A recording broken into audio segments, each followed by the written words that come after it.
Hey YouTube, this is PrimetimePokemon. In this video, I'll be discussing how to build a deck in the Pokemon TCG. Now this is the first video in a new series I'll be starting on my channel here all about how to build a deck for the competitive Pokemon TCG. Now this video, being the first video in this series, will be geared more towards those just getting into the TCG and then answering some general questions I receive about building decks. Now when it comes to deck building, there are two very important things you must know. The first would be that a deck has to have exactly 60 cards. You cannot have more, you cannot have less. And the second thing, and there are some exceptions out there, but you have to have no more than 4 of the exact same card in a deck. If you know those two things, you'll be on your way to building a deck. Now when it comes to deck building, there are several different formats in the Pokemon TCG. And all formats mean is what sets can be used to build a deck. Now you can use as many different cards from different sets as possible in a deck. But this video is all about the 2018 format. In the 2018 standard format, and that is the most popular format out there, you only can build decks with cards from the Breakthrough set and newer. Now when a new set is released, you have to wait 3 weeks after that set is released to use those cards in the standard format.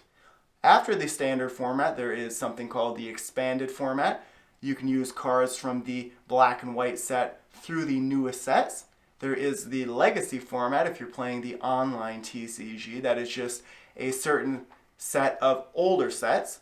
There is the unlimited format, that is you can use cards from any set out there to build a deck. And then there is a theme deck format, which I recommend for beginners. You can find that on the online game. Now when it comes to just getting into the Pokemon TCG, very important, I would go out and buy a theme deck. Now a theme deck, these are $12.99 in stores, and these come out with each new expansion set. Now, there are a couple of advantages with theme decks. The first would be that you know what types of Pokemon are in the theme deck right on the side of the box here. You know the exact cards in a theme deck. The deck checklist is on the back of the box, and each theme deck with the same name has the exact same cards on the inside. You get energy cards, so you can build your own theme deck, and then you can use the online TCG code card found in here to unlock this deck for the online game.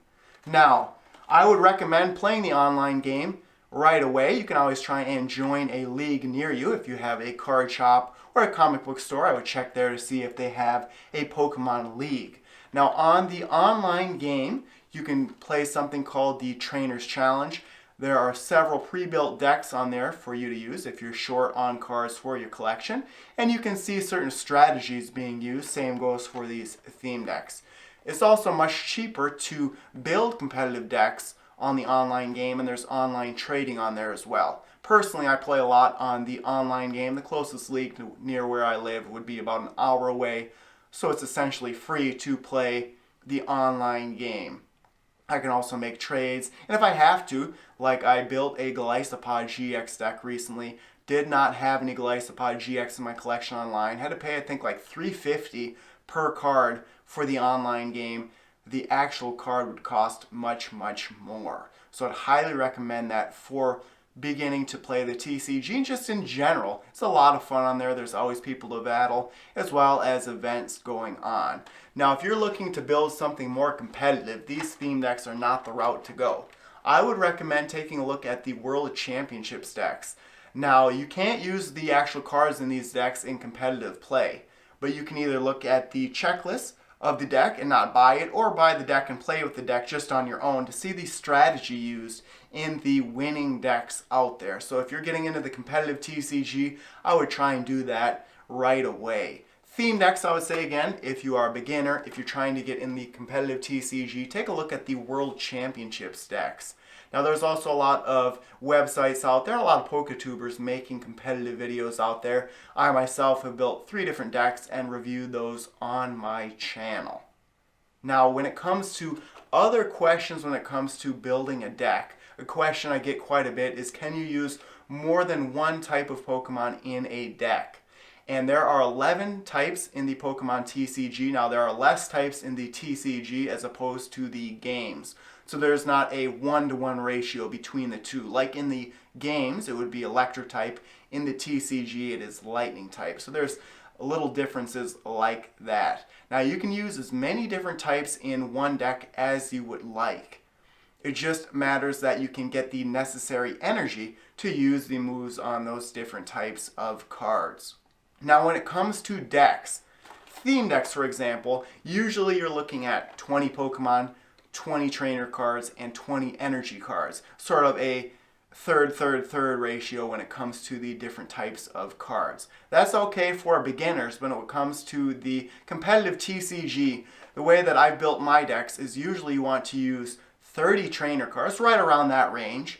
You want to use around 15 or 20 Pokemon, and then right around 10 energy cards. So again, 60 cards total, but in the competitive TCG, trainer cards are the most important type of cards.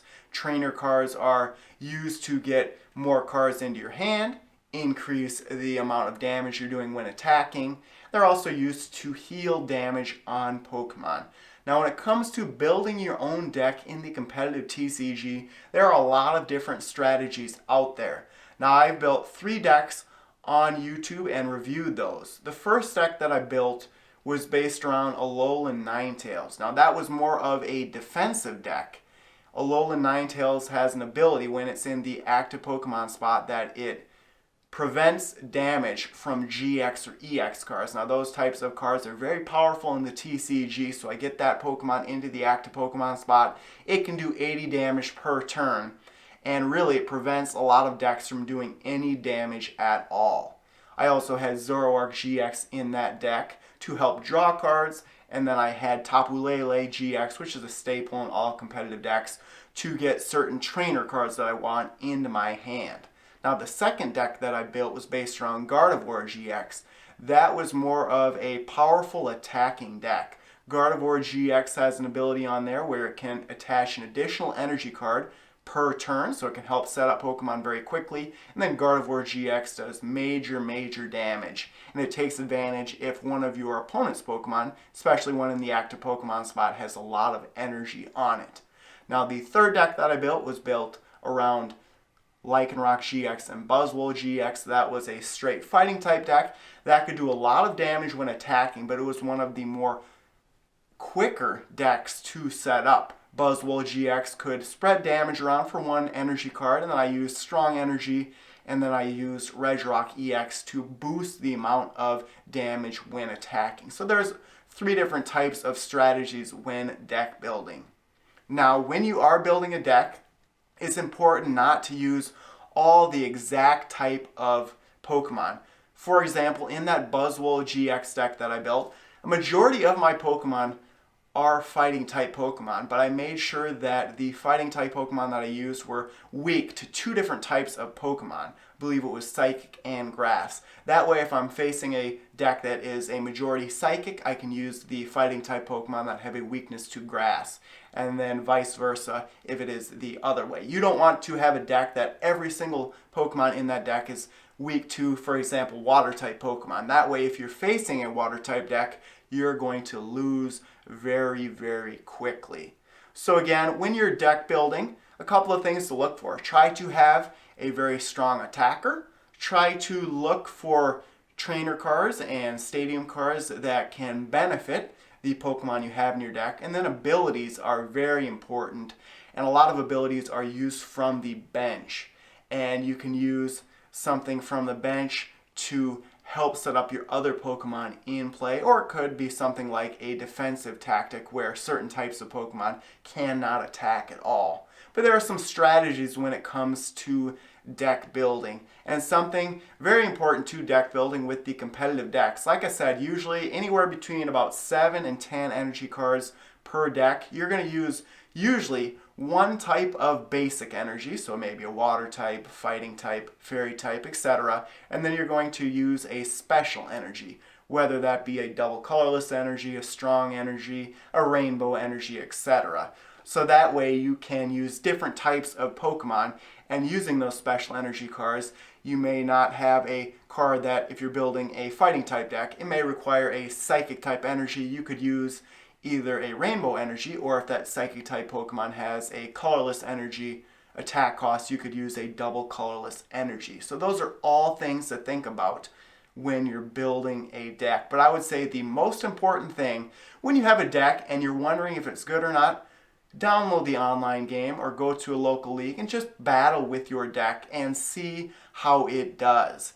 And little by little you can insert a card here and there and remove a couple out, and little by little you're going to make your deck very, very good. But I think that is it for this video. If you have any more additional questions on the TCG, please let me know in the comment section of this video. I potentially can make a future video on your question. But right now I think I'm going to make videos in this series on different types of strategies when deck building, and then important cards to use for your deck, like I was talking about. If you're looking to draw cards, you're wanting to use certain Pokemon or certain trainer cards, things like that. But I'm very excited. I'm getting more into the competitive TCG. I put a lot of time the past several months into becoming more competitive. Probably played 300 times in the versus mode on the online game in the standard format. So very, very knowledgeable about all of the current strategies out there. But I look forward to making more videos in this series, and I hope you found this video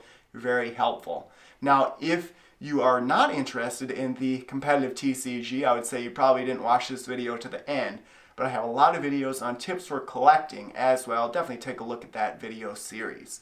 But there you have it. Thanks everyone for watching. As always, before you go, check out all the links in the description of this video, including links to my blog, Facebook, and Twitter pages. And stay tuned for more videos. Thank you.